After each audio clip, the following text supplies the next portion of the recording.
Sa isang araw lang na nangyari noong August 24, imposible na hindi nyo alam na marami ang nasaktan. Meron pang namatay. Para sa inyo, hindi yun makatarungan? Wala kayong silbi sa bayan, CHR. Para sa akin, sa nangyaring hearing kahapon kasama ni Congressman Marcoleta, para sa akin, sa aking assessment, wala kayong silbi, CHR wala kayong silbi sa bayan. Magto 12 days na ngayon. Hinahanapan kayo ng report ni Congressman Marcoleta. Ang nangyaring insidente sa KOJC compound noong August 24 pa. Hanggang ngayon, wala kayong maipakitang report sa kanya. So, imposible na nag-iimbestiga kayo dyan.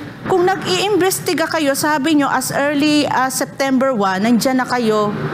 Hindi. Dapat kahit man lang na sinabi nyo as early as September 1, nagsimula na kayong mag-investigate. 3 katao na nasa hanay ninyo ang nag-imbestiga dyan sa KOJC compound. Hinihingian kayo ng report ni Congressman Marcoleta. Wala kayong maibigay na report?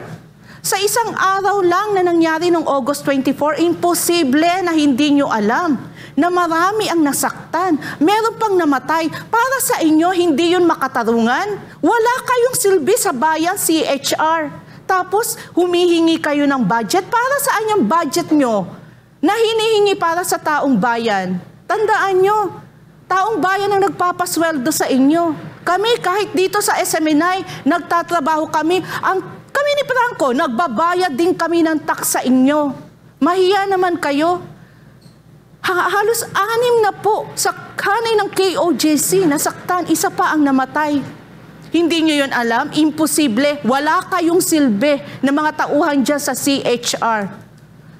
Sinasabi ko yan sa inyo dahil hindi lang ako ang makakapaglabas ng ganitong klase ng sentimiento kung hindi mismo ang taong bayan. Dahil ang taong bayan, tanungin nyo, updated sila na patuloy na sumusubaybay sa SMNI News. Alam na alam nila ang kaganapan. Kahit magbalita ang mga mainstream media, kahit magsangkatutak na kasing dami, kasing batalyon ng kasinungalingan na ginagawa ni Torre, hindi nyo yung maluloko. Hindi nyo mapepeke ang taong bayan. Kasi sila mismo halos wala na ring tulog sa pagmomonitor dito sa SMNI dahil tanging SMNI na lang ang pinaniniwalaan nila at nagsasabi ng katotohanan. Buhay na buhay ang aming SMNI coverage.